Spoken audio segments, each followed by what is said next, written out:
You right here on the South African Morning. Now, Mineworkers Union NUMSA wants to try to interdict the energy state of disaster. Well, it says government will manipulate it to privatise energy provision within the country. And President Cyril Ramaphosa announced that state of disaster during the State of the Nation address. Well, NUMSA is one of 18 formations taking government to court over rolling blackouts. And for more on this, we're now joined by NUMSA spokesperson Phakamile Hlubi-Majola this morning to give us more details about this interdict. Phakamile, thank you so much for your time. Always a pleasure having you on the show. I spoke to the Minister of Presidency, or within the Presidency, Mondli, obviously informing him of the interdict. Surely he knew about it, but just trying to get some reaction. He is of a different view with regards to the reasons why you want to interdict government and taking them to court over load shedding. What's your reaction to what the Minister had to say? Good morning, and good morning to your viewers, and thank you so much for having me on the show. I was listening to the minister just before he went off air, where he claims that they're not privatizing Eskom. We need to be very clear about what is actually happening here. They are privatizing energy generation. Eskom used to be the sole generator of energy in South Africa. Now the role of energy generation is about to be, in fact, they've already started with the introduction of the renewable energy independent power producers onto the grid to privatize energy generation, because the renewable energy independent power producers are privately owned. They're not state owned. So yes, they're privatizing energy, and they really should stop trying to mislead the public on this question. NUMSA has been very clear on our position with respect to that. Secondly, we have very good reason to interdict the state of disaster, because even when you analyze what the president said in the SONA speech, he says there that as they claim that they're implementing the state of disaster, we are still going to have to suffer with load shedding for 12 to 18 months. First and foremost. Secondly, as they implement the state of disaster, they cannot guarantee that hospitals will be exempt from load shedding. Now, the core basis of our court application, and this is now not the interdict, but the other court application, which has already been submitted to the High Court and will be heard on the 20th to the 24th of March, is that we want an immediate stop to load shedding. That's one of our demands. We're demanding that load shedding must stop in certain core sectors of the economy, in hospitals, in schools, in telecommunications industries, in all the sectors of the economy that where it's critical for us to have guaranteed energy. And the reason why we're making this demand for the courts to give us that immediate relief of forcing government to stop load shedding, it's because this government that claims that they cannot stop load shedding are conveniently able to ensure that ministers' homes are exempt from load shedding.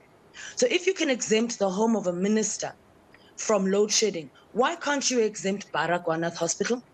Surely the more than 400 public healthcare facilities in this country that currently are not exempt from load shedding should have been the very first institutions to have been exempt from load shedding, considering that patients are dying every single day, every time the power goes off. Phakamile, I read through the Gazette by the COCTA Minister, that is Dr. Nkosazana Dlamini-Zuma, as to the reasons why they instituted the National State of Disaster, amongst them being to protect property, protect lives, etc.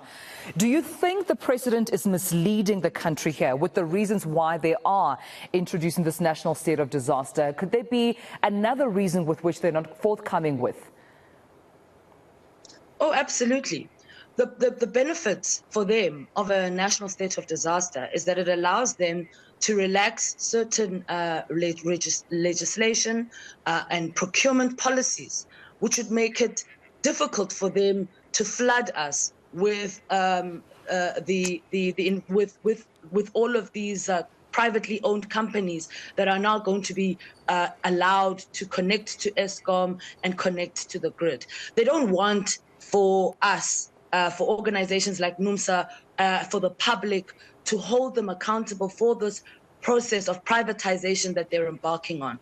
Let's not forget that South African Airways was privatized And the entire process of privatizing SAA was done, as far as we're concerned, completely unlawfully, because the minister woke up one day and made an announcement that he'd sold SAA. We found out later that the whole deal involved a transaction that cost 51 Rand. To date, we still have no answers on this deal, on how actually the Takatso Consortium was appointed, on the due diligence process. We know nothing.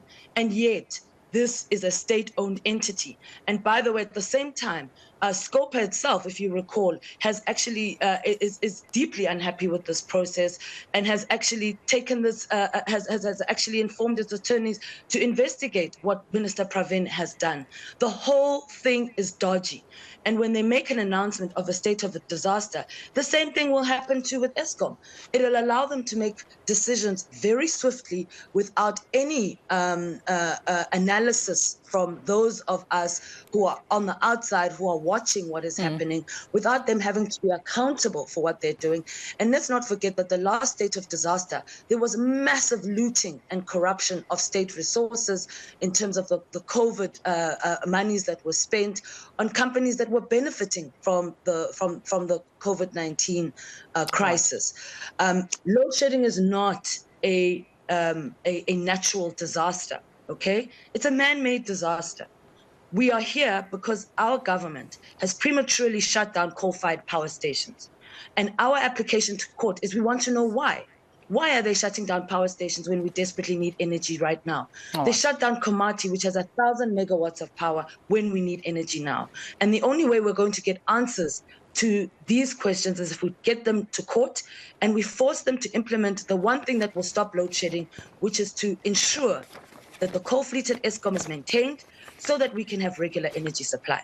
That's how we're going to stop load shedding. Phakamile, thank you so much for your time. NUMSA spokesperson Phakamile Hlubi-Majola making it very clear that they will continue in their pursuit with the courts against government to stop load shedding. Definitely not buying the reasons provided by the president regarding the national state of disaster to address, the energy crisis in the country, saying this is nothing more than a ploy for IPPs and for government, of course, to privatize the energy provision. We'll leave it there for now.